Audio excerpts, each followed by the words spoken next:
Buenos días, bienvenidos a la radio del IESO La Jara. Hoy tenemos a un gran invitado. Lo reconoceréis seguramente por sus canciones o por haberlo visto en alguna película o serie. Démosle la bienvenida a Aníbal Gómez. Muchas gracias, aplausos, ¿no? Que se cuelen ahí.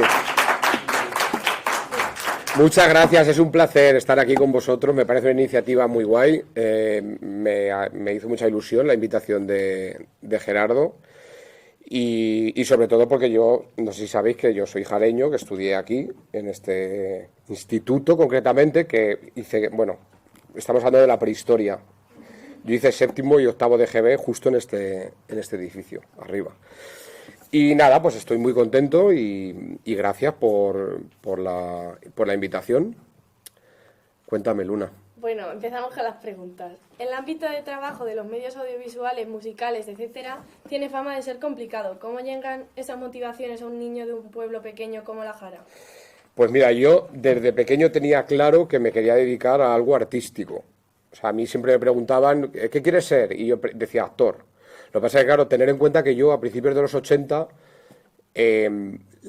sea, quiero decir, sobre todo en un pueblo de 2000 y poco habitantes, la oferta que había o los talleres extraescolares, no había absolutamente nada. O sea, yo supe de esto porque veía muchísimas películas, que en aquel entonces yo tenía que ir a alquilar a una cosa que se llamaba Videoclub, que era un sitio donde tú ibas y podías coger películas, las tenías 24 horas y luego las devolvías.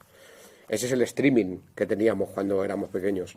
Entonces, claro, yo después de ver todas esas películas, yo dije, o sea, me gusta el cine, pero también me gustaba mucho la música, me gustaba bailar. Yo participaba en un grupo de coros y danzas que había aquí en Villanueva de la Jara, porque mi abuelo Ricardo era el director de la rondalla, y mi tía cantaba en la rondalla, y a mí me encantaba bailar las jotas. ¿Sabéis lo que son las? Todavía creo que se bailan. O sea, yo al final lo que tenía claro es que me gustaba un escenario. No sé si para hacerle mamarracho, para subirme a cantar, actuar o lo que fuera, pero a mí yo era un poco, pues, no sé ahora, en las clases siempre estaba inventando juegos que hacer, hacíamos coreografías, yo en mi cabeza ya empezaba a componer canciones que grababa en un cassette y las tenía ahí, claro, si las oigo ahora seguro que son vergonzosas, pero lo importante es que yo tenía una inquietud, yo siempre lo tenía claro.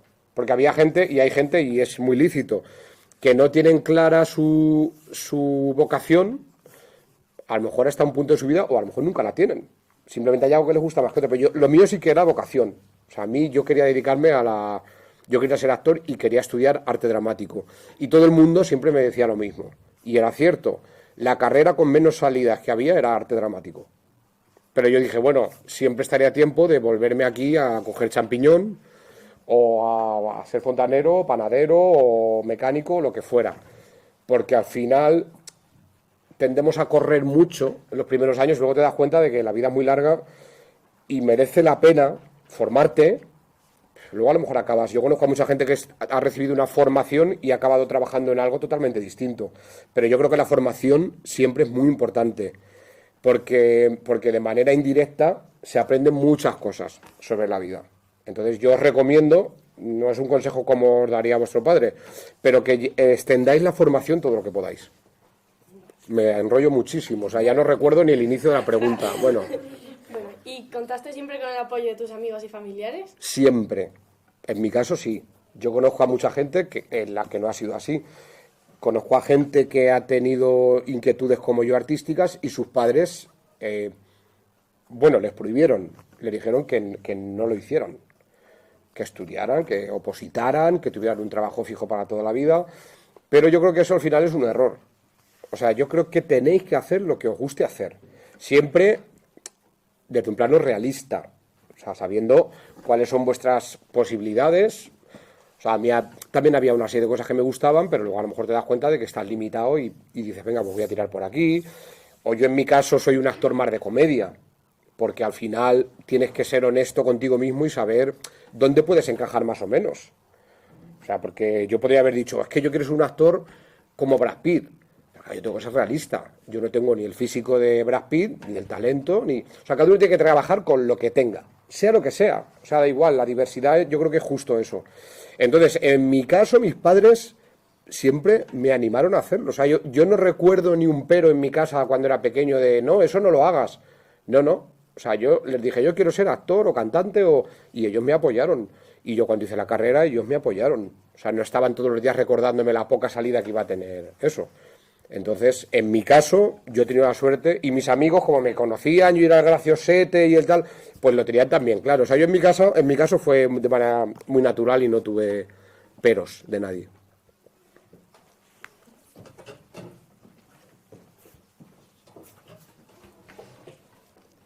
Bueno, nos hemos enterado de que empezaste siendo DJ en el pub Escaquéate. ¿Cómo fue esa primera experiencia? Pues mira, la experiencia del Escaquéate, yo acabé, o sea, pinchaba en el Escaquéate porque a mí ya me gustaba mucho el mundo de la música, pero es verdad que luego cuando llegué ahí a pinchar me di cuenta de que lo que a mí me gustaba pinchar no era lo que a la gente le gustaba oír.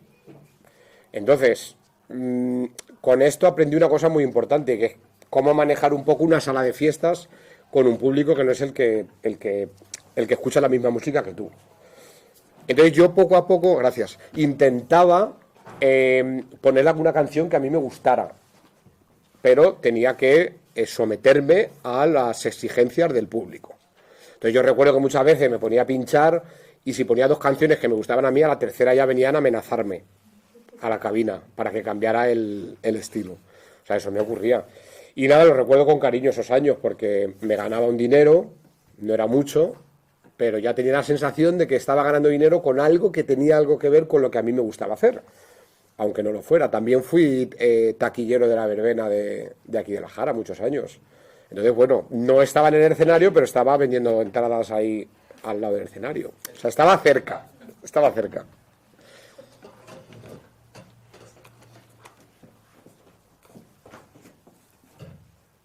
¿Sigues haciendo bolos como DJ? ¿Disfrutas más así o como cantante? Sigo haciendo las dos cosas. Yo creo que con igual, más o menos, igual número, porque los conciertos de OGT Calor los tenemos limitados, porque como nos dedicamos también a otras profesiones, tanto Carlos como yo somos actores, cuando estás en un rodaje, el contrato tú lo firmas con los de la película o los de la serie y ellos tienen la prioridad. Es decir, si de repente hay un sábado que hay que grabar, hay una secuencia de película y te toca hacerlo a ti, eso va antes que el concierto. Con lo cual tratamos de no comprometernos mucho con el grupo, a pesar de que tiene mucha demanda, para que nos surjan problemas de compatibilidad.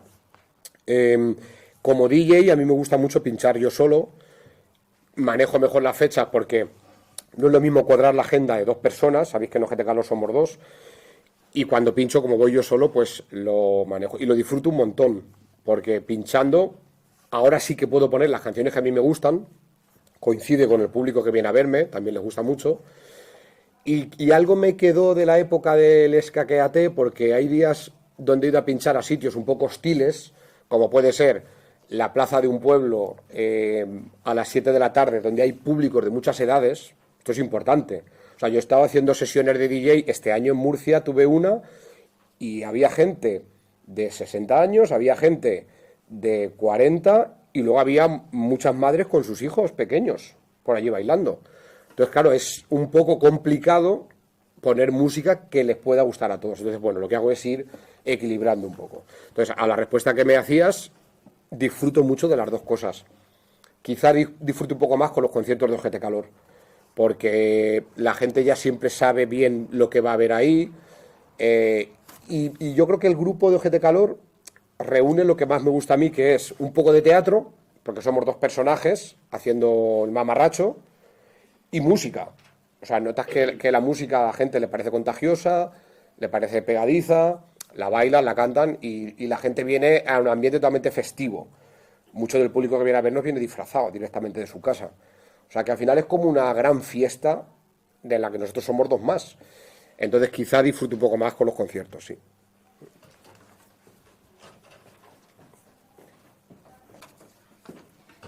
Antes de crear OGT Calor estuviste en otros como Mojo o Insulin and the Bunny Girls. Si pudieses volver a tocar en uno de esos grupos, ¿en cuál sería? ¿Por qué?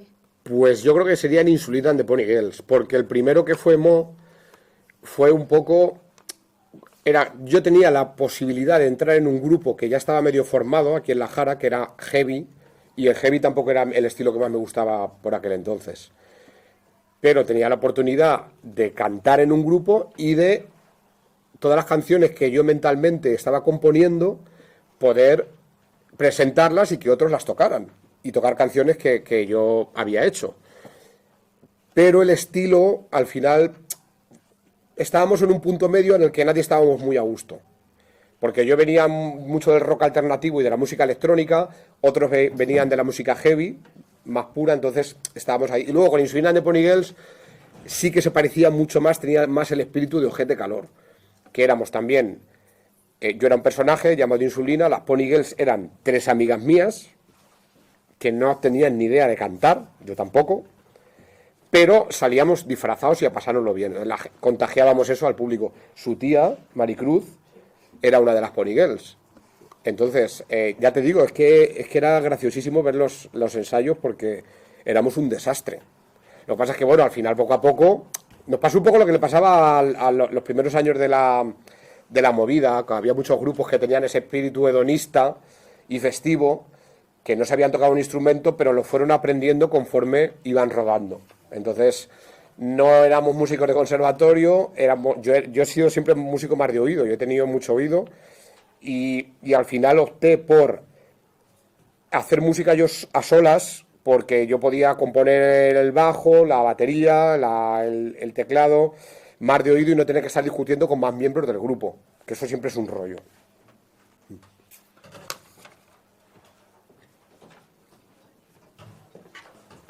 Y del grupo Ruido Paraíso, ¿qué puedes contarnos? ¿Por qué aparece? Pues mira, Ruido Paraíso, que os he traído aquí 2 vinilos.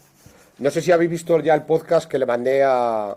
Yo no lo he visto. Vale, no lo habéis visto. Bueno, cuando lo veáis, yo hago mucho hincapié en el valor material que tiene para mí la música.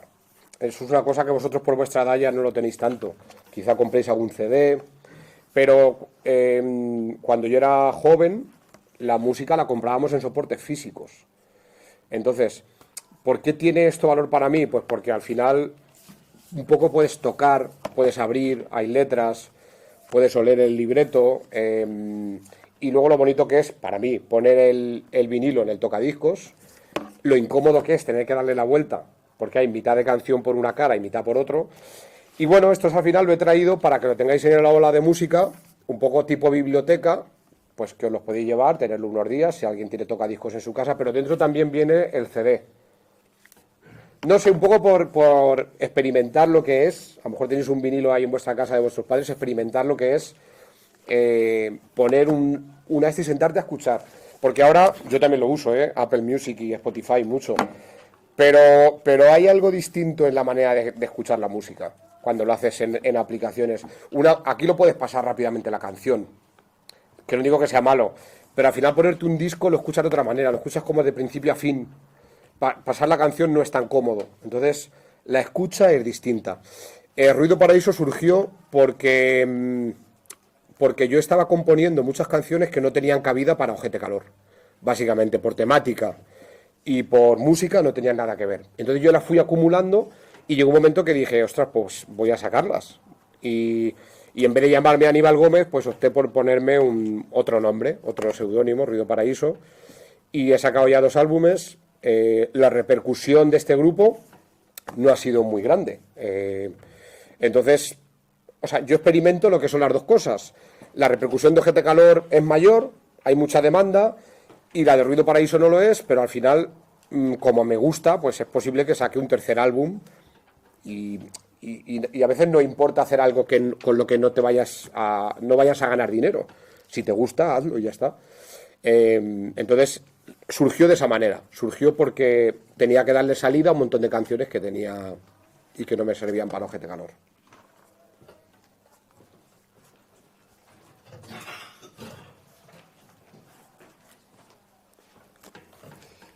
Bueno, y el grupo que has dicho tú que ha tenido más repercusión, Sí. Ojete Calor, que lo haces con Carlos. Carlos. ¿Cómo conoces a Carlos y se te ocurre el nombre para el grupo? ¿Cómo lo creas, básicamente? ¿Cómo surge? Pues mira, yo conocí a Carlos en los principios de la hora chanante, que pues podría ser el año 2003 o algo así. Entonces Carlos ya empezó a venir a algunos conciertos de Insulina and the Pony Girls.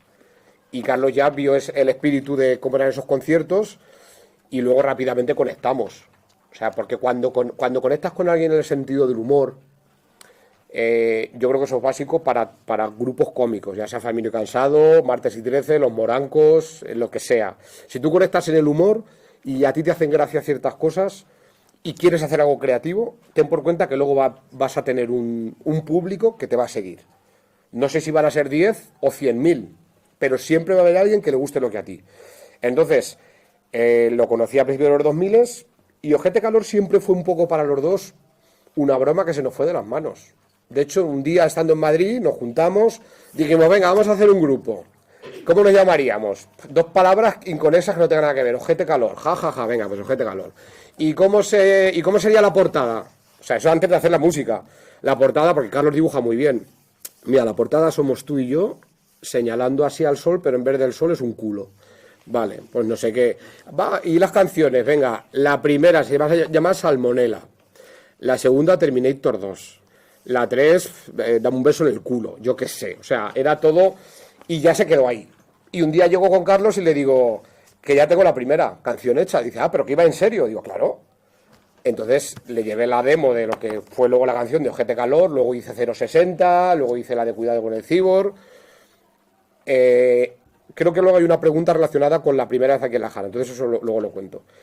Y básicamente eso, bueno, quiero decir que cuando yo era joven y estaba en ese grupo heavy, alguien del pueblo me pasó, o sea, alguien pionero en La Jara, que ya hacía música electrónica con ordenador, me pasó una cassette para que yo le hiciera una letra. Y era una base musical alucinante, era tu padre. ¿En serio? Sí, tu padre es Isabelo. Sí, sí. Pues tu padre era un avanzado de la música electrónica aquí, luego se lo dices. Sí, sí. O sea, cuando nadie lo hacía, tu padre tenía un programa de música que no sé cuál sería, si el Cubase, no lo sé. Estamos hablando de videos de los 90. ST3. Posiblemente. Entonces él hacía música con eso y recuerdo que... O sea, estuvimos a punto de hacer un grupo, tu padre y yo, de música electrónica. O sea, al final no fue pues por tiempo, porque yo me fui para acá, para allá, pero luego se lo recuerdas. Luego se lo recuerdas. A ver, tu capacidad, a ver dónde vienes, ¿no? Sí, tú tienes... ¿te gustan las cosas creativas, artísticas y todo eso? Bueno, sí. Pues de tu padre te viene, aparte, no sé si sabéis que su padre pues también es escultor, es un artista, yo creo que es, más que artesano es artista, porque es capaz de crear, y llegó a hacer también un cortometraje, bastante bien hecho para los medios que habían en esa época. O sea, que tú has mamado todo eso, claro. Sí, básicamente. Bueno, antes has dicho que todo lo que hacíais en los conciertos y tal era todo como una especie de teatro, ¿no? Sí. Sí, o sea, y los personajes, ¿de dónde salen? O sea... Vale, eso lo tuvimos claro desde el principio, que éramos 2 personajes, llamados Carlos Ojete y Aníbal Calor. Entonces, estos personajes tenían que vestir de determinada manera, estos personajes tenían que hablar de determinada manera, estos personajes tenían que tener un pensamiento así. Entonces, por eso hemos estado tantos años, al final ya no hacemos entrevistas en televisión ni en radio, porque hay muchos periodistas que no entienden que no somos nosotros. Entonces esto es peligroso, porque si tú a Ojete Calor le preguntas sobre el ecologismo, ellos te van a decir que ellos están a favor de que se tire mucho plástico al mar, porque es un grupo pues subversivo, contestan cosas políticamente incorrectas, cada vez que llegamos a actuar en una ciudad ponemos verde a la ciudad, o sea, pero decimos auténticas barbaridades. O sea, hacemos apología de cosas horribles. O sea, Ojete Calor son 2 personajes y con esto queremos reivindicar la figura de la ironía y del sarcasmo. O sea, yo creo que el público no es tonto y sabe cuando 2 personas están hablando con sentido del humor. Y ahora vivimos en una época en la que todo tenemos que andar diciendo cosas políticamente correctas y hay que entender que el humor es humor. El humor es para hacer reír y muchas veces nos hacen gracia las cosas que no se pueden decir. O sea, decir algo que no se debe decir nos hace gracia y no significa por eso que seas una mala persona. O sea, el humor negro existe, yo creo que también para liberarnos un poco. Y de hecho vosotros lo comprobaréis. No es igual el humor que hacéis estando a solas con vuestros amigos que el que harías comentando en una red social. Porque una red social te puedes meter en líos. Porque en la red social la gente no entiende el contexto, no sabe por qué has hecho esa broma, y yo creo que esto es importante y es sano tener sentido del humor y no pasa nada. Entonces, a nosotros nos costaba mucho diferenciar esto. Y muchas veces íbamos a entrevistas y a lo mejor nos preguntaban, Aníbal, ahora estás rodando El Vecino. O Carlos, ahora estás rodando La Casa Vecina. Y claro, estábamos en personaje. Carlos Ojete no está en La Casa Vecina, porque es un personaje. Entonces, bueno, pues, al final era un follón tener que estar explicando y dije, mira, déjalo, porque encima nos tenemos que disfrazar y es un rollo. Así que al final Ojete Calor solo está para los conciertos, para hacer canciones, videoclips y poco más. Pero sí, son dos personajes y cuando nos oigáis hablar y decir barbaridades, que sepáis que no se corresponden con nuestros pensamientos. O sea, porque estos personajes son así. Ya está. Las letras era la parte más difícil de hacer la canción, insertar este humor que has dicho tú dentro de algo que cuadre con... Sí, pues mira, aunque no lo parezca, y de hecho nosotros queremos que no lo parezca, dedicamos muchísimo tiempo a hacer canciones. O sea, la canción Mocatriz, por ejemplo, estuvimos con ella muchas semanas, dándole vueltas. Tenemos grabadas en la grabadora del móvil pruebas y pruebas y pruebas y pruebas de melodías. Muchas veces tenemos un trozo de la letra, o a veces en la misma composición de la canción directamente ya nos viene la letra con la melodía. O sea, el proceso no siempre es exactamente el mismo. A veces decimos, vale, vamos a hacer una canción sobre Mocatriz. Y lo primero que surge es la idea. Luego, una vez la tienes, dices, vamos a hacerla. Entonces, luego vas eliminando. Hay muchísimas cosas que descartamos, porque no nos gustan, porque el chiste a lo mejor es muy fácil. Entonces, nos gusta que perdure con el tiempo. No deja de ser un chiste, pero creo que lo importante también es que la música sea pegadiza, que la letra tenga enjundia. De hecho, nos da mucha alegría cuando alguien versiona una canción de Ojete Calor, porque ahí se puede ver que se la pueden llevar a otro género. O sea, hemos visto a grupos de rock haciendo canciones nuestras. Entonces, o sea, al final, la música, tú coges Mocatriz y eso tiene una partitura, en la melodía, en tal. Bueno, os cuento un proyecto aquí medio en secreto, que ya habéis visto en algunos conciertos que sacamos a una filarmónica pequeña y a ellos les hemos dado las partituras y lo hacen en pues eso, 2 violines, 2 chelos y toda la música se puede convertir, y es lo gracioso, ver a Ojete Calor con una filarmónica detrás. Entonces, con respecto a lo que me decías, la letra... encajar la letra en la melodía no es fácil, y luego en las canciones en castellano también son más difíciles de encajar, pero le damos muchísima importancia y dedicamos mucho tiempo a cada canción. O sea, no es lo primero que nos sale, ¡hala, venga, ya está! Le dedicamos mucho tiempo y a pensarlo, y tenemos momentos de bajón, a veces las oímos y decimos, esto es una mierda, hay que volver a empezar, y vuelves a empezar, y... a veces es tortuoso, ¿eh? Pasa que, claro, luego la gente lo que veis es la comedia final. Lo veis ahí, dos mamarrachos cantando, os hace gracia o no os hace gracia, os gusta o no os gusta, pero el resultado final a veces parece que lo hayamos hecho en 5 minutos, pero no es así. O sea, no somos genios. O sea, no es, ¡hala! Me ha llegado aquí, ya la tengo hecha. No, le dedicamos horas. Una clase magistral lo estáis haciendo en artes escénicas, ¿sí o no? ¿O no? No, y que nos diga lo contrario os miente. O sea, cualquier disciplina requiere error, repetición, error, repetición, error, repetición. Y no por eso tienes que pensar, ay, no tengo talento, ay, no sirvo. No sirven, no. Es que las cosas hay que trabajarlas muchas. Yo he estado muchísimos años, trabajando en mi casa sola, delante de un ordenador, con un teclado haciendo música. O sea, debo tener almacenadas más de 500 canciones. Al final, muchas de ellas se descartan, muchas de ellas las he reciclado y las he reusado para cosas de Ojete Calor, pero son horas y horas. Pero bueno, eso en cualquier cosa. A los que os guste el fútbol es igual. O sea, tú al final tienes que echar muchas horas de juego. Es verdad que puedes tener más o menos talento, eso no hay que olvidarlo, pero yo creo que son horas y equivocarte y ya está. Vamos a destacar 2 momentos en tu trayectoria con Ojete Calor. Primero, el Wizzing. ¿Pensabais que ibais a vender 12.000 entradas? No, hombre, no, para nada. Tú, imagínate, si yo me dicen que voy a llenar, a meter a 12.000 personas en el Wizzing, yo no me hubiese llamado Ojete Calor, porque es que eso ya iba en nuestra contra. O sea, ¿cómo te vas a llamar Ojete Calor y luego vas a llenar, a meter 12.000 personas en un Wizzing? Es que eso es imposible. O sea, Entonces, lo que quiero decir con esto, moraleja, haz lo que te guste hacer. No lo hagas pensando en llenar un Wizzing, porque si lo haces pensando en llenar un Wizzing, tu objetivo ya es otro. Y vas a hacer algo para.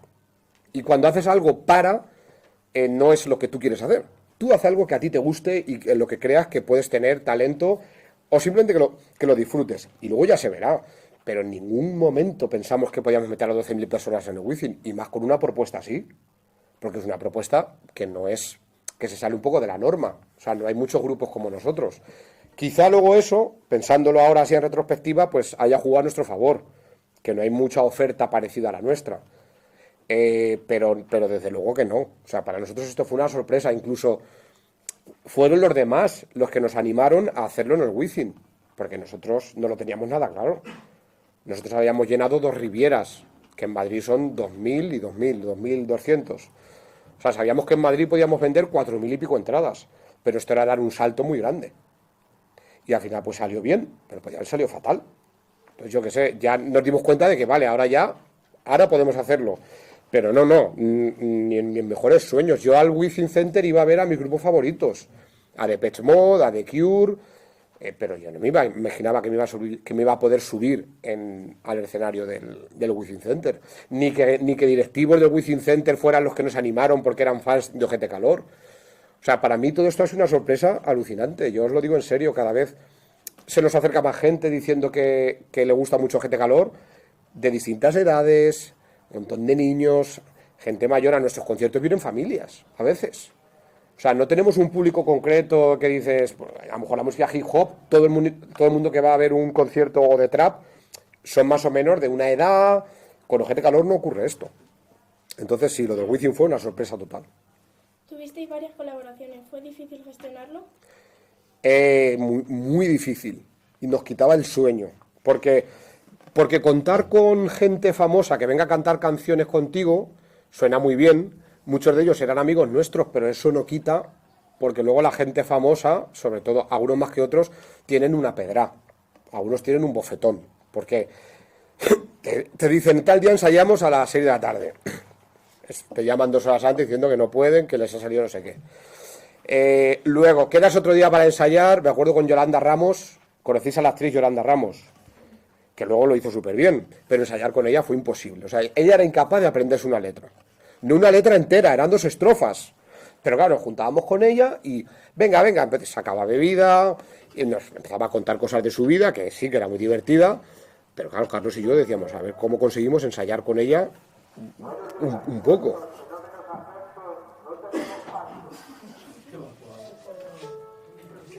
Claro, esto dejarlo. Igual nos ha ido. Pero es que alguien habla por un megáfono, típicos megáfonos que hablan y no se entiende nada de lo que han dicho. Solo te molestan y ya está. Bueno, lo dicho, que fue muy complicado, muy complicado. Ana Belén, que nos dijo que sí, desde el primer momento, el día antes del concierto se quedó afónica, pero afónica total. O sea, no podía hablar. Claro, se nos había caído la estrella más importante de todo el concierto. Y ella aún así salió, hizo playback, pero estuvo allí con nosotros. Tuvimos una baja muy importante 5 días antes de salir a cantar, que fue Dani Martín del Canto del Loco.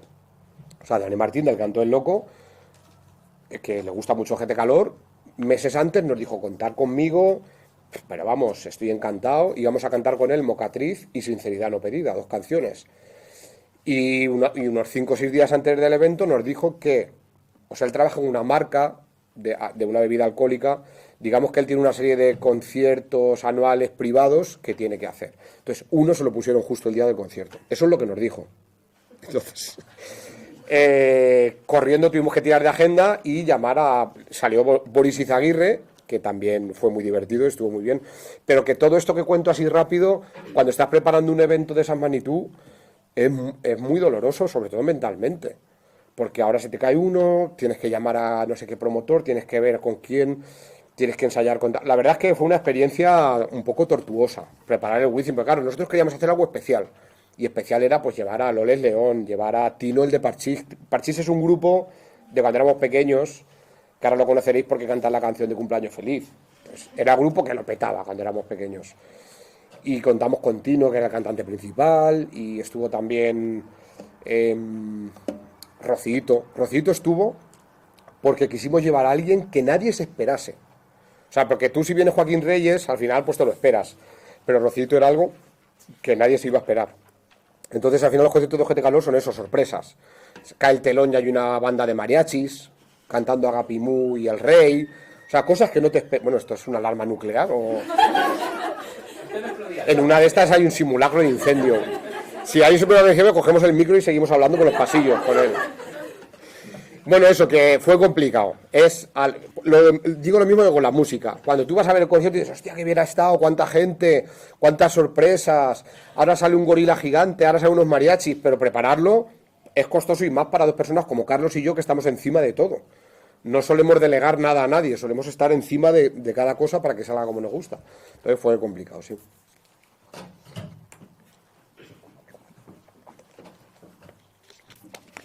Muchos de nosotros estuvimos en el otro momento de tu trayectoria del que también queremos hablar, el concierto de este verano aquí en Guadalajara. ¿Qué se siente cuando actúas delante de todo tu pueblo? Pues algo parecido a cuando di el pregón. O sea, sientes mucha responsabilidad, sientes que te hace una ilusión tremenda y luego pues lo preparamos, yo lo preparé con más alegría que lo del Wizzing, porque ya estábamos más rodados, se daba por hecho que aquí en La Jara no podíamos traer a gente famosa porque viven en Madrid, básicamente es eso. Entonces era complicado. Aún así vino Joaquín Reyes, vino Maribel, que es la del vídeo Que bien tan mal, que nos encanta, que nosotros, y que ya vive por aquí por la zona.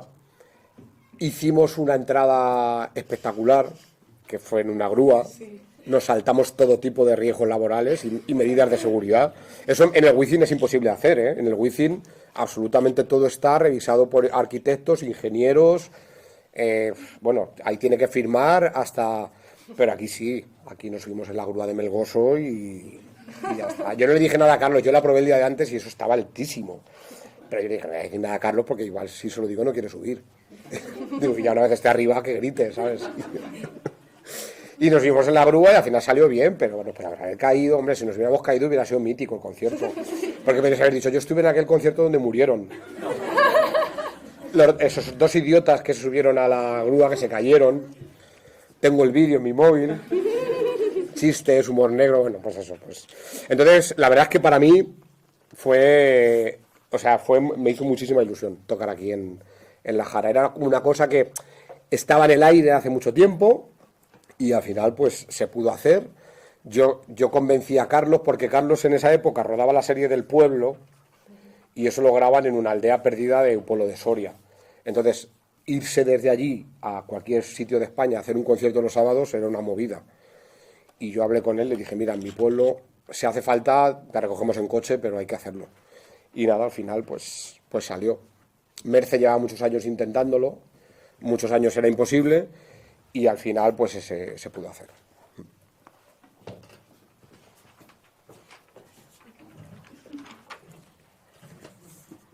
¿De dónde salen las ideas del concierto aquí, de hacer el concierto aquí en Guadalajara? Pues era un poco Voz Populi, o sea, como todo el pueblo me iba preguntando, bueno, ¿y en La Jara cuándo tocáis? Bueno, ¿y en La Jara cuándo tocáis? Entonces, claro, igual que me lo decían a mí, lo comentaba la gente de los corrillos y se lo comentaban a la gente del ayuntamiento.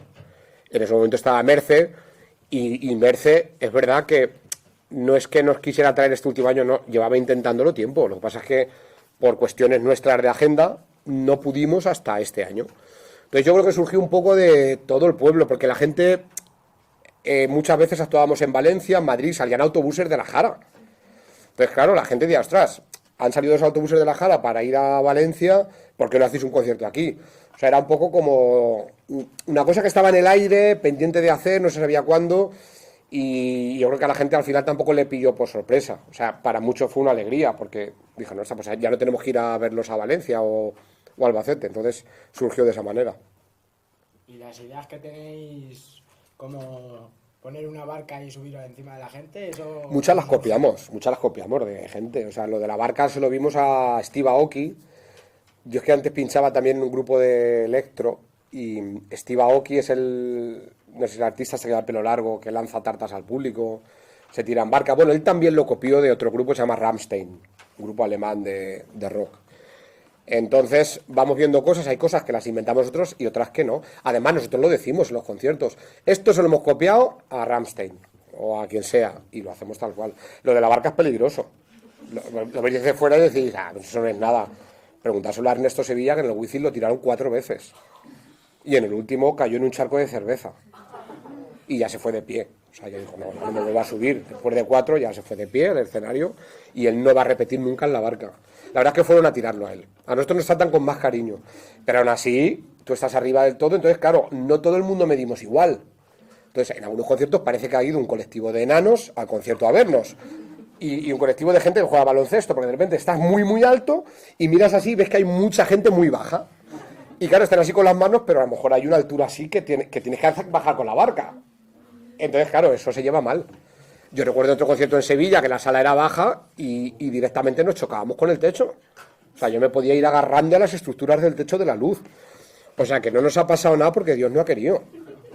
Pero podíamos haber hecho 15 o habernos roto cualquier cosa. Pero todo sea porque os riáis. Claro, o sea, al final es todo por la diversión.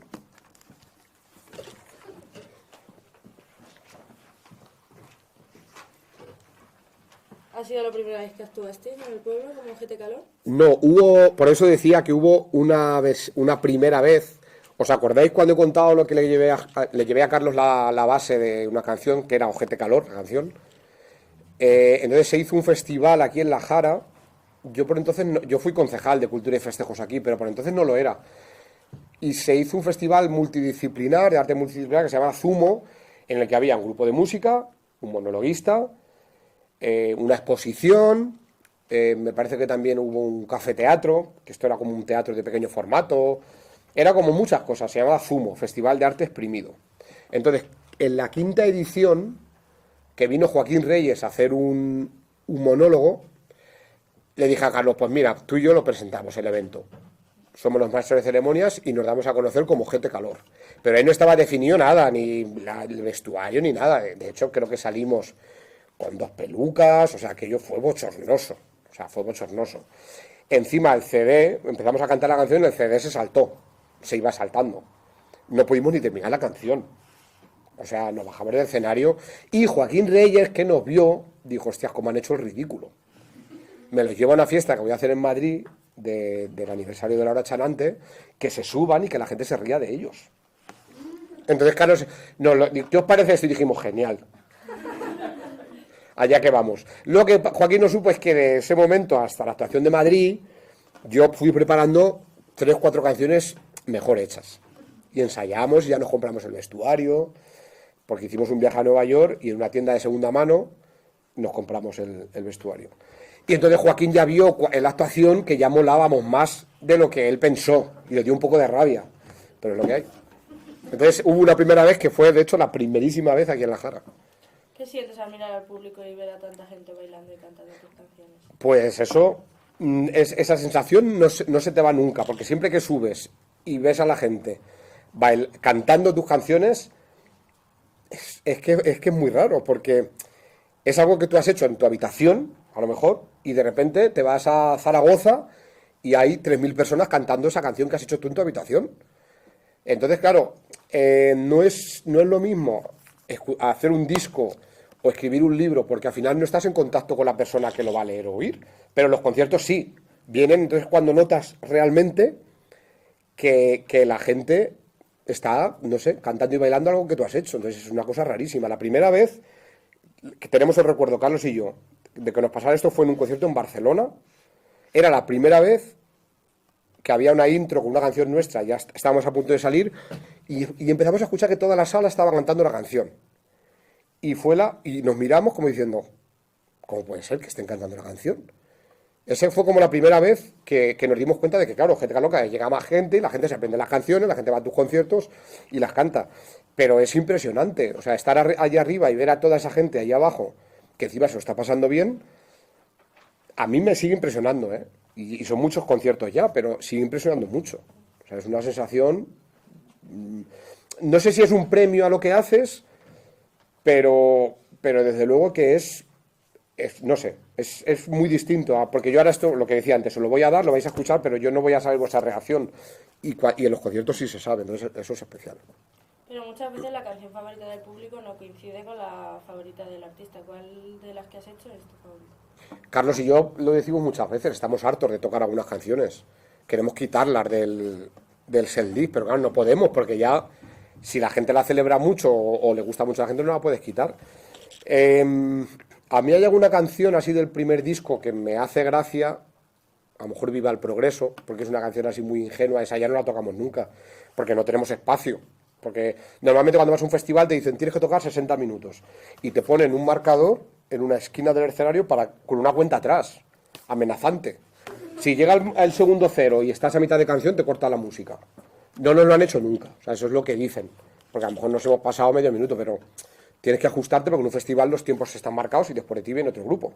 Entonces todo tiene que ir así como muy rápido. Si quieres que te diga la verdad, mis favoritas suelen ser también las del público. O sea, Mocatriz me encanta y yo creo que es más la que más le gusta a la gente. Agapimú también, Viejoven también. O sea, no hay ninguna canción que dejemos de tocar porque a la gente no le gusta. Suele coincidir.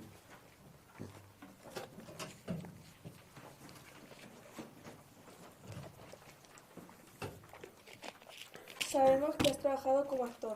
¿Cuál es el papel que más te ha gustado hacer? No sé si el papel exactamente, pero sí la época en la que hice Muchachada Nui. Porque he tenido la suerte de estar trabajando con un grupo de amigos, que eran Ernesto Sevilla, Joaquín Reyes, Raúl Cimas, Carlos Areces, Julián López. Entonces, lo que decía antes, todos teníamos como el mismo universo, las mismas referencias, el mismo sentido del humor. Yo ya sabía que me llegara el guión que me llegara me iba a gustar. Porque yo como espectador hubiese sido fan de ese programa. A mí me gusta mucho el humor absurdo. Hay una película de José Luis Cuerda que se llama Amanece que no es poco, que es de humor surrealista, que me gusta mucho. El humor de Family Cansado, los Monty Python. También me gusta Martes y 13. Pero al final es el humor que me gusta, entonces disfrutaba un montón haciendo los personajes que me daban. O sea, interpreté a Mario Vaquerizo, interpreté a una mujer que se llama la típica mamarracha que no para de hablar. Así se llamaba en el guión, o sea, no tenía ni nombre, era la típica mamarracha que no para de hablar. Claro, es que no lo pasábamos muy bien. Eran duros los rodajes, porque a veces tenías que madrugar mucho y repetir mucho, pero yo creo que era donde más disfrutaba, porque luego hice una película como protagonista que podéis ver si queréis, si tenéis, no sé si tenéis Amazon Prime, pues hay una película que se llama La Alarma, que es uno de los capítulos de Historias para no dormir, que son 4 películas independientes. Entonces yo soy el protagonista de una de ellas, dirigida por Nacho Vigalondo. Y fueron 3 semanas de rodaje muy intensas y no lo pasé especialmente bien, tengo que confesarlo. O sea, yo recuerdo tener momentos de mucha intensidad, de mucha presión, porque hay veces que tienes que llegar al objetivo que te da el director, no hay tiempo, hay que repetir, porque tuve que hacer escenas en las que yo estaba emocionado llorando. Y yo no estoy acostumbrado a trabajar de dramas. O sea, comedia sí, pero aquello para mí fue muy difícil. Y yo recuerdo tener momentos de decir, no vuelvo a trabajar nunca como actor. O sea, eso sigue pasando, incluso aunque lleve muchos años, porque hay veces que vives experiencias que no son del todo agradables. O sea, ahora, si luego veis La Alarma, podéis, o sea, espero que no notéis nada, pero también me vino bien porque el personaje mío está sufriendo de principio a fin, de estar haciendo la vida imposible. Entonces no me vino mal tener ese sentimiento durante 3 semanas, pero empecé a entender a esta gente que yo siempre decía, se quejan de vicio. A estos actores que decían, es que estuve en no sé qué rodaje y fue infernal porque el director, porque tal, y yo digo, esta superestrella siempre está. Y luego entiendes que hay veces que puede ser duro un rodaje, puede ser bastante duro. Pero bueno, luego haces otra cosa que la que estás más a gusto. Pero yo he tenido la suerte de todos los personajes que he interpretado como actor, casi todos se han ajustado a lo que a mí me gustaba hacer. O sea, dentro de lo que... Sí recuerdo que hubo una serie para Telecinco que ahí ya es un humor como un poco más comercial, que se llamaba Ella es tu padre, que yo además hacía de ciego. Me lo pasé bien haciendo el personaje, pero en conjunto la serie tampoco a lo mejor era el humor que más me hubiera gustado a mí como espectador. Pero al final tienes que comer, como en todas las profesiones, y a veces tienes que hacer cosas que te gustan un poco menos. Yo no estoy en la disposición de decir, este guión lo voy a rechazar. He rechazado cosas, pero por norma siempre tiendes a verle el lado mejor porque tienes que comer, tienes que trabajar. Y si pudieras elegir cualquier película de la historia del cine en la que te hubiera gustado participar, ¿cuál sería y por qué? Pues a ver, a mí me gustaría mucho haber salido en alguna película de Indiana Jones, porque me gustan mucho las películas de aventuras, o cualquier película ochentera, como Terminator, o películas de terror, Regreso al futuro, me hubiera encantado, Regreso al futuro. Películas de terror, sobre todo, aunque me hubieran asesinado el primero, me da igual. Pero es que yo de pequeño veía un montón de cine de terror. Entonces, una película de Freddy Krueger, de las garras, de Pesadilla en Elm Street, me hubiera encantado. Aunque me hubieran hecho pedazos, me da igual. Pero una película de terror así, Misery me gusta mucho, El Resplandor. El Resplandor es un ejemplo de cómo Stanley Kubrick, el director, consiguió hasta que se le cayera el pelo a la actriz. Porque la sometió a tanta presión que básicamente esa mujer tuvo que salir de ahí e irse a un psiquiatra. O sea, eso hoy en día estaría prohibido, pero claro, en aquella época, claro, luego ves la película y la interpretación de ella es alucinante. Claro, es alucinante, normal. Le estaba haciendo la vida imposible. Y eso no me acuerdo la pregunta.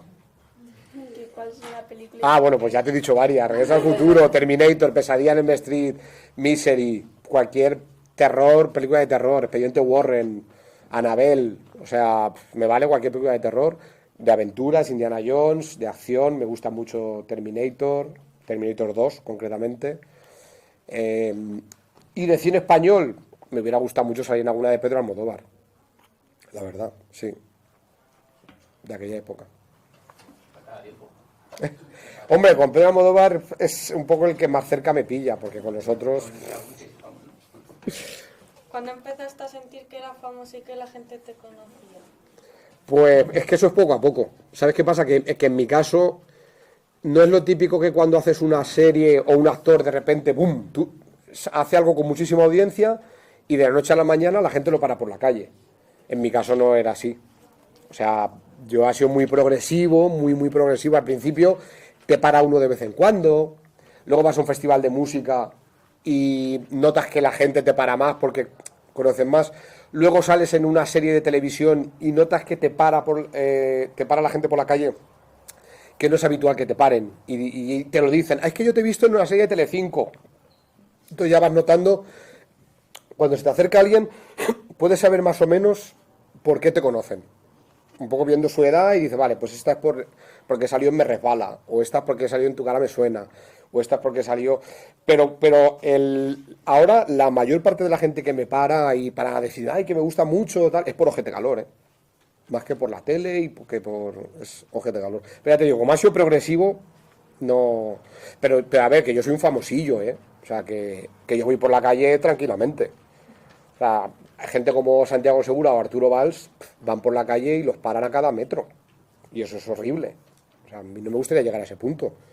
Yo voy por la calle, notas que alguien a lo mejor te señala y luego gente te para, te pide una foto educadamente, pero yo lo llevo bien porque no me considero una persona súper famosa.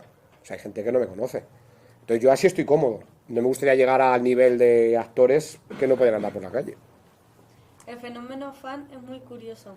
¿Qué es lo más memorable que te ha pasado con un fan? Pues que te digan, fírmame partes del cuerpo, que te regalen prendas íntimas, bueno, no es que te regalen, que te estiran al escenario. Pero claro, en el contexto de Ojete Calor es que como todo es muy gracioso, un día nos tiran unas bragas así de grandes. Creo que eran de esparto, o sea, quiero decir una cosa, por eso te digo que es todo muy festivo. También nos ha pasado lo típico de que te pidan una foto y que te digan a la cara, yo no sé quién eres, pero me suenas, y te pide una foto. Y digo, joder, si no sabes ni quién soy, ¿para qué quieres una foto mía? O sea, sí, nos han pasado muchas cosas con los fans. O sea, fans que te dan la brasa, que son los que llegan, que han bebido un poco y te dicen, y arrancan diciendo, no te quiero molestar. Y ya tú sabes que te van a molestar. Porque hay gente que llega y dice, una foto, muy bien, una foto, 10 segundos y ya está. Pero hay gente que te dice, no te quiero molestar, y te cogen y y te pegan una brasa, notas que han bebido porque huele, y te están 10 minutos hablando. Claro, con el tiempo aprendes a buscar herramientas para escaquearte. ay, que me están esperando, que no sé qué, pues que si no, es que no paran. Y encima empiezan con el rollo de, buah, a mí no me gustáis, pero a mi hermana le encantáis, porque ella tal... Yo no entiendo lo que hacéis, encima te dices cosas que tú no le estás... Sinceridad no pedida. Lo que hacéis es una mierda, pero a mi hermana le encantáis, tal. Y bueno, pues voy a aguantar aquí el chaparrón y hasta que tú quieras irte. Hay fans de todo tipo.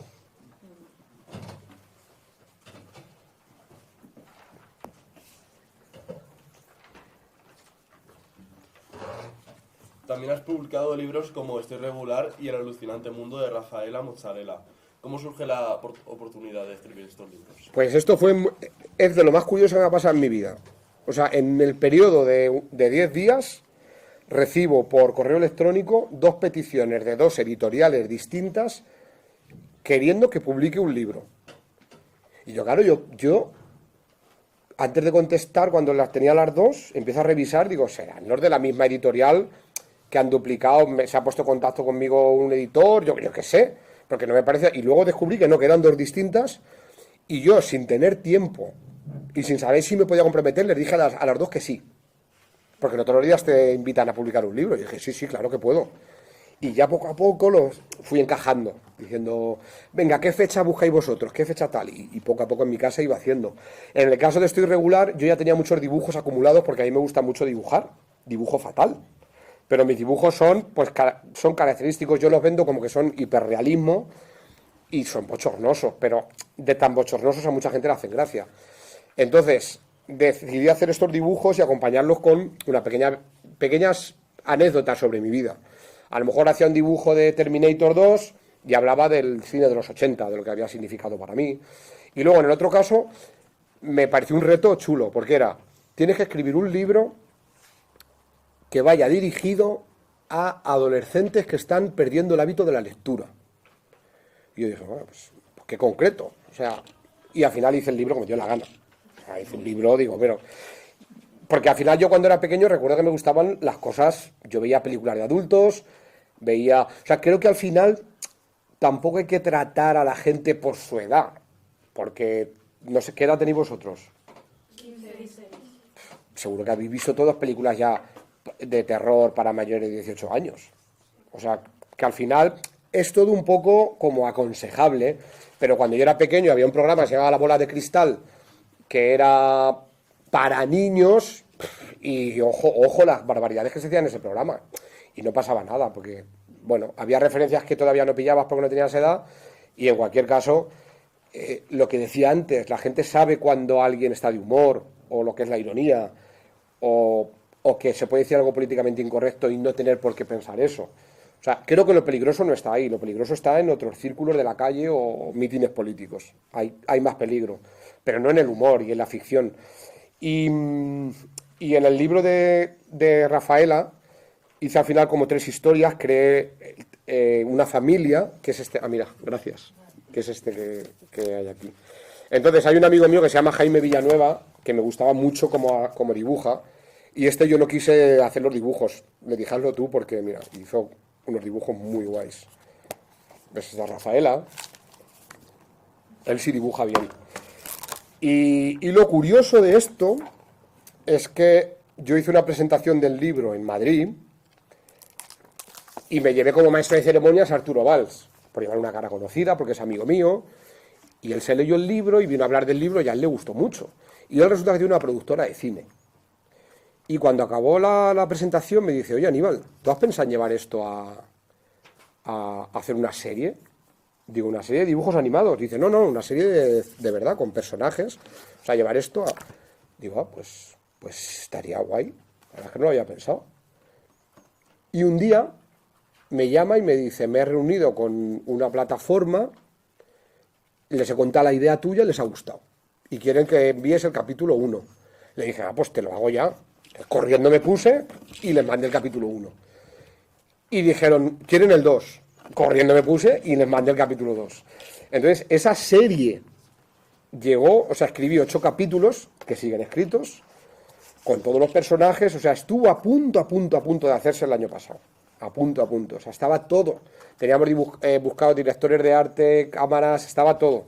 Lo que pasa es que al final hubo que esperar porque había como lista de espera de series, porque claro, estábamos hablando de empresas muy fuertes que tienen que recibir el aprobado de Estados Unidos.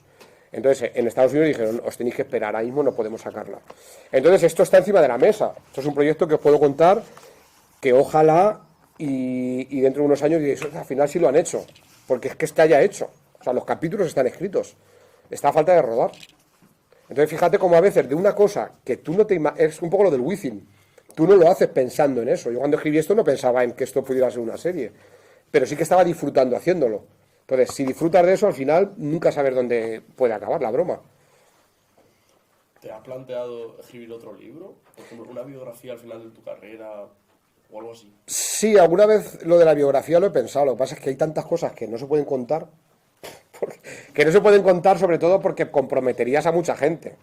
O sea, yo creo que las memorias las tienes que escribir cuando estés a punto de morirte. Porque ya te da todo igual. Claro, porque yo en las memorias voy a tener que contar lo que ocurrió en una reunión con Universal, la discusión que tuvimos, no sé dónde, o sea, al final, unas memorias de verdad que gusten a la gente tienen que ser sinceras. Y tienes que contar lo que no apetece contar, porque eso es lo que le gusta leer al público. Entonces, claro, pues eso, no me gustaría ahora mismo hablar del primer manager que tuvimos, de los líos en los que nos metió, porque esto al final, dices, bueno, cuando esté a punto de morir me lo hago y ya mi familia, los que se queden vivos, que se coman el marrón. Yo cuento todo, me desahogo y ya está. Y luego los de esta editorial ya me han invitado, ya me han dicho que escriba el segundo, lo que pasa es que ahora por tiempo no puedo. Y bueno, sí, al final es todo cuestión de intentar encajar, porque una de las cosas de abrir muchos melones es lo peligroso que es.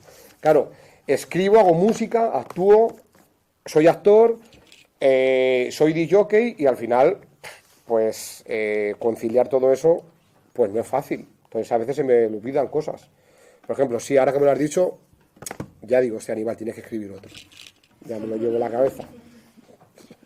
¿Qué es lo que más y lo que menos te gusta de tu trabajo?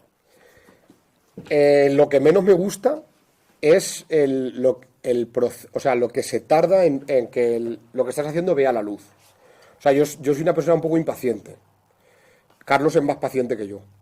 Pero yo soy muy más impulsivo.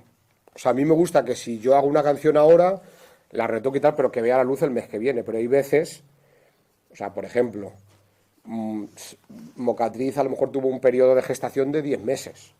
Eso es agotador, porque tú en tu cabeza ya lo has oído tantas veces que llega un momento hasta que te deja de gustar. Y a mí me gustaría que todo fuera más rápido.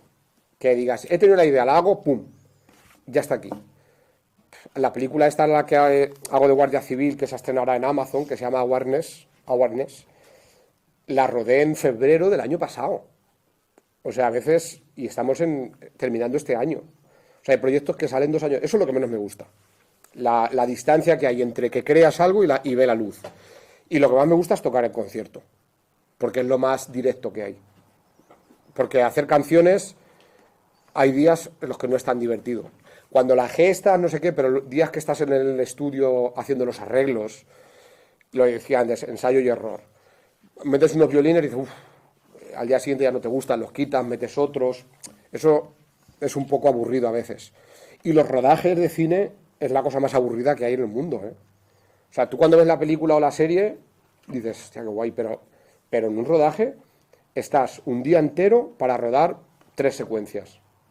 ¿Por qué? Porque si ahora mismo tuviéramos que hacer un rodaje de lo que está pasando aquí, habría que hacer, primero, una cámara puesta aquí, grabándonos para que se te vea a ti, un plano medio. Luego a lo mejor hacen otra, se repite para que se vea solo tu cara. Luego se vuelve a repetir todo desde ese punto de vista. Volvemos a repetir todo. Luego, ponen la cámara aquí, volvemos a repetir todo. Luego, ponen la cámara allí, van sacando planos de vuestras caras. Otra cámara allí, sacando vuestras reacciones. Entonces, claro, esto que le he dicho en un minuto, en un equipo de 50 personas, donde hay el de sonido, el de luz, el de arte, el de atrezo, los cámaras, en hacer esto se va la mañana entera.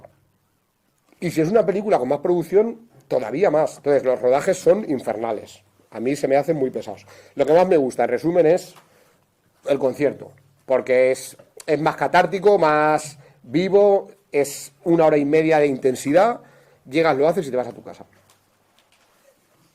¿Esa falta de paciencia que has comentado te ha provocado algún problema en tu trabajo? Sí, mucho estrés, muchas veces mucho estrés y ansiedad.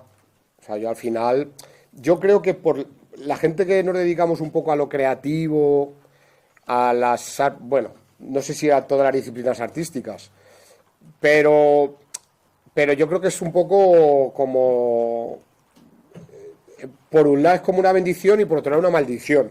O sea, la bendición de poder crear cosas artísticas, que para mí es algo que agradezco mucho, y luego la maldición de la inseguridad que tienes a veces con respecto a lo que haces, la ansiedad de decir, ostras, madre mía, hemos hecho esta canción, pero deberíamos lanzar nuevo single ya, Ojete Calor, hace tiempo que no sacamos single, pero Carlos ahora está rodando y no podemos juntarnos en el estudio.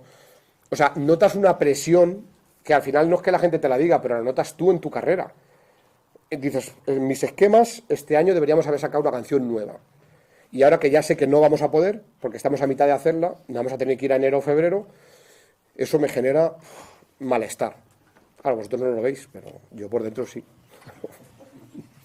Cuando has tenido todos esos bajones, ¿qué has hecho para superarlos? Pues ver películas. A mí lo que más me gusta es ver películas, series, lo que hacemos un poco todos. He tenido épocas donde a lo mejor me ha dado más por dibujar y hacer menos música, al revés.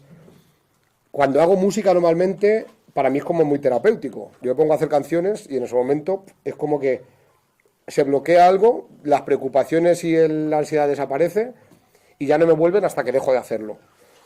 Yo creo que mucha gente se dedica al arte también por eso, porque si no lo hicieran su cabeza estaría perdida. Y hay veces que me siento en el sillón, pues como os pasará a todos. Ya no te apetece ver una serie, una película, no te apetece leer, te aburres, pero no sé quién dijo que el aburrimiento era bueno. O sea, que a veces es lo que se necesita entre periodo, entre una cosa y otra. Pues, ¿qué hago? Pues eso. A veces digo, me voy a cenar comida basura, por ejemplo. Eso hago. ¿Qué opinas de los influencers que centran su vida profesional en sus asuntos privados? Pues yo particularmente es una cosa que no voy a hacer nunca. Y diréis, eso dices ahora, pero tengo la muestra. Cuando hicimos el Wizzing Center, nos llamaron del Sálvame Deluxe, a Carlos y a mí, para que fuéramos a hablar del concierto. Pero cuidado donde te metes, porque si tú vas a un Sálvame Deluxe a hablar del concierto, ya ellos rebuscarán y te harán alguna pregunta más personal o de tu vida privada. Y es una cosa que yo no tengo necesidad de hablar, porque el Aníbal que yo quiero enseñar es el que escribe, la música que hago, los personajes de Ojete Calor, o lo puedo contar en una entrevista, pero mi vida privada o lo que yo haga o deje de hacer, o mis amigos o mi familia, es una cosa que yo no quiero enseñar.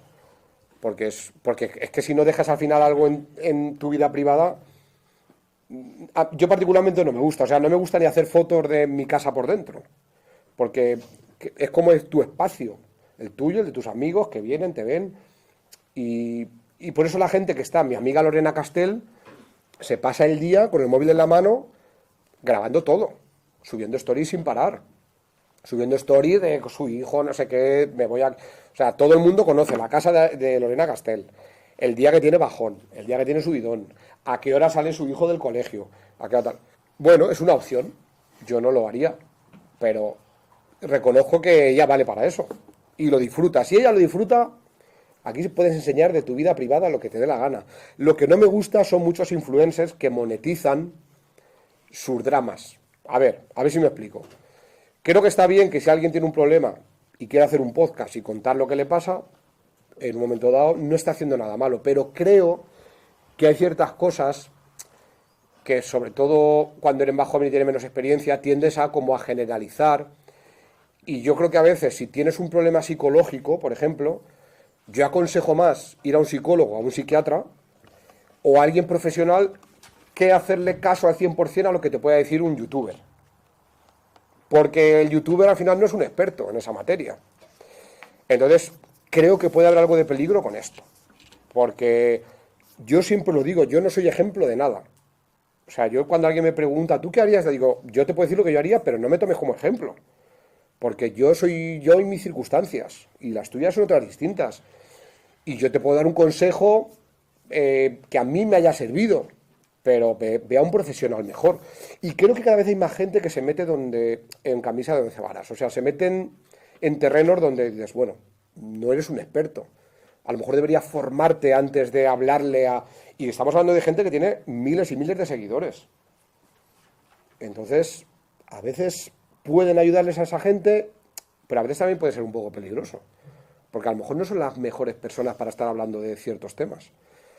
Pero bueno, Internet ya sabéis cómo es. Y creo que lo que tenemos que tener todos es capacidad crítica para saber escuchar algo o ver algo y decir, vale, me sirve lo que me cuentas, pero yo tengo capacidad crítica y puedo sacar yo mis propias conclusiones sobre este tema y no voy a opinar. Vivimos una época en la que parece que opinas al 100% lo que te están diciendo por ahí o ya estás en contra de eso. Entonces eso no es así. O sea, eso no es así. Mira, voy a poner un ejemplo rápido. No me gusta hablar de política, pero en política yo ahora mismo no compro ¿cómo se dice? Cuando te sacan el programa que cada partido cuando viene en elecciones te da un programa y te dice, estas son nuestras 100 propuestas. Yo no compro las 100 propuestas de ningún partido. O sea, con esto quiero decir que con la vida en general pasa igual, que tenemos que tener nuestras propias ideas, nuestra propia manera de pensar, estar siempre dispuestos a escuchar lo que el otro tiene que decirnos, porque vivimos en un momento en el que no se escucha. Si os dais cuenta en Internet las peleas que hay, nadie está dispuesto a ceder.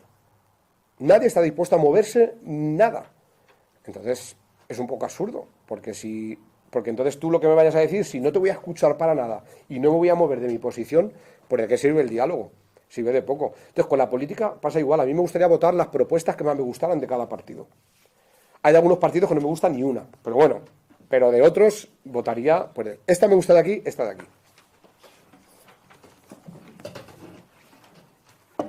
Me enrollo, ¿eh? Pero muy bien. Pensabais que iba a hablar aquí con monosílabos, pero no. ¿Te sientes orgulloso de lo que has conseguido? Pues sí, la verdad es que... Y quien diga lo contrario, yo creo que miente. Si todo esto lo hubiera hecho y no me hubiera ganado la vida con ello, pues hombre, te queda un poco la sensación... La palabra no es fracaso, porque al final este libro tampoco ha sido el más vendido. O sea, yo sé las copias que se han vendido de este libro, pero con deciros que no se han hecho más ediciones y hay libros que van por la edición número 15 y estoy orgullosísimo. Pero si encima te ganas la vida con lo que te gusta, eso es una maravilla, pero en cualquier cosa, ¿eh? O sea, puede ser tienes una panadería, a ti te gusta hacer pan o pasteles o restaurante o lo que sea, o sea, que esto en cualquier profesión. Por eso yo decía antes, formaros en lo que os guste. O sea, si había una carrera que tenía pocas salidas, era la mía. Y al final he conseguido ganarme la vida con lo que me gusta. O sea, formaros y luego ya tendréis tiempo de trabajar en cualquier cosa.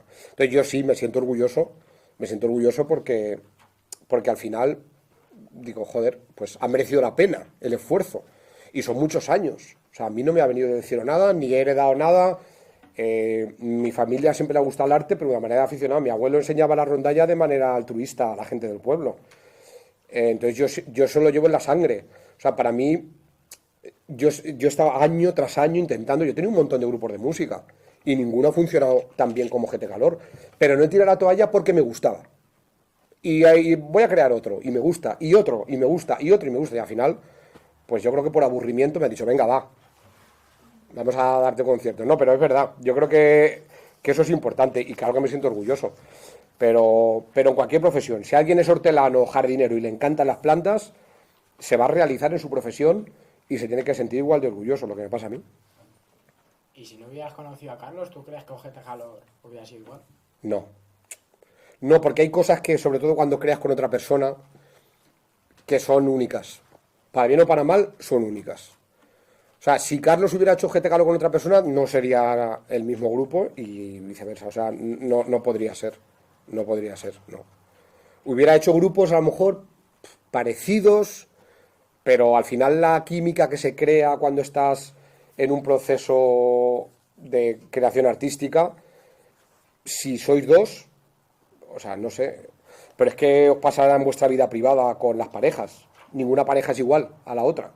O sea, pues eso en lo artístico es igual. Tú trabajas de repente con una persona o con un director. Hay muchos actores que han trabajado con un director, han conectado muchísimo y luego los han llamado a cada película que hacen.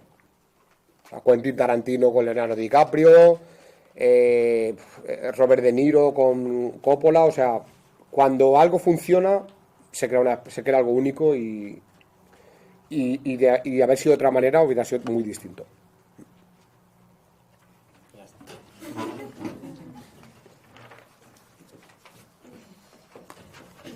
Y para finalizar, tenemos una duda que nos persigue. ¿Por qué decidiste seguir viviendo aquí en Villanueva de la Jara en vez de irte a vivir a Madrid o a otra ciudad como suelen hacer la mayoría de los artistas? Pues eso me lo pregunta mucha gente, o sea, a nivel así como más personal. Pues porque mi familia vive aquí, mis amigos es un poco el centro de reunión, Villanueva de la Jara, y yo siempre he tenido mucho apego al pueblo, a mí me gusta mucho siempre el pueblo. Aparte de que fui concejal muchos años, siempre está implicado en las cosas que se hacen. O sea, yo creo que por vivir en un pueblo no merecemos, o sea, evidentemente no puedes tener la oferta que tienes en Madrid, ni los accesos a todo que tienes en Madrid, pero sí que creo que hay ciertas cosas por las que tenemos que luchar todos. Y un poco en las ciudades, yo ya os lo digo, es un poco el traje del emperador, que sí, que Madrid está muy bien, pero también se hace muy difícil a veces vivir en Madrid, ¿eh? O sea, ya por una cuestión laboral, económica. Claro, lo curioso de mi trabajo es que todo el mundo piensa, ostras, que si no estás en Madrid, pero hay muchas cosas que se pueden hacer a distancia. O sea, yo escribo donde tengo el portátil. Hacer música la hago aquí en La Jara. O sea, eso no es un problema. Y para desplazarme a los conciertos, al final vamos viajando de un sitio a otro. Es verdad que necesito estar también en Madrid. Y entonces estoy un poco yendo y viniendo. Pero vamos, yo a mi pueblo que no me lo quite nadie. Entonces la razón es porque puedo hacerlo. Si no pudiera hacerlo, tendría que estar siempre en Madrid. Pero como mi trabajo es de moverme mucho y de trabajar en mi habitación o en mi estudio, esté donde esté, pues más o menos lo voy compaginando. También te digo que hay veces que digo, hostia, estoy harto del pueblo. Necesito ir de ciudad. Y luego al revés. Estoy saturado de la ciudad, me voy al campo a darme una vuelta. Pues con esta pregunta, que era la última, acabamos los podcasts de este año y no nos imaginamos un mejor cierre que poder entrevistar al cantante, actor, cómico y escritor Aníbal. Desde el instituto te queremos agradecer tu visita y que nos hayas dedicado este rato. Y a mí como jareña me gustaría decirte que todos los jareños estamos muy orgullosos de ti, de que nunca te olvides de tus raíces y de que además nombres al pueblo con tanto orgullo. Esperamos verte pronto y que te siga yendo genial. Muchísimas gracias. Muchas gracias. Muchas gracias. Nada, yo lo hago encantado y lo sabéis, o sea que yo... Y espero que luego os guste el podcast que mandé. Escogí los años 80 porque, claro, pues era la música escuchada cuando yo era pequeño. Oye, pues muchas gracias, que he estado muy cómodo. De verdad, las preguntas, en general, muy bien, muy... Se nota que habéis investigado un poquito sobre las cosas, me habéis preguntado hasta por grupos que hacía años que yo no nombraba. O sea que muy bien, muy buen trabajo de investigación. Unos detalles. Joder, muchas gracias. Espera un momento, esta es una botella que damos aquí para no usar temas plásticos. Esto para las comidas. Bueno, es tan ecológica que no está dentro. ¿Está dentro? Sí. ¿Y cómo está ligera? ¿De qué está hecha? ¿No pesa nada? Joder, digo, esta ecológica está por callarme, digo, joder, me han regalado una caja vacía, digo, me voy a callar. Muchas gracias. Joder. Con esto sí. Esto sí que sí, guau.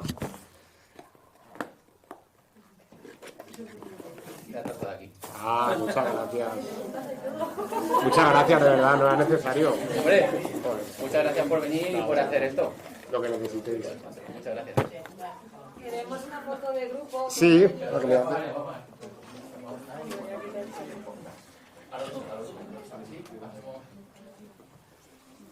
Ahora lo más importante.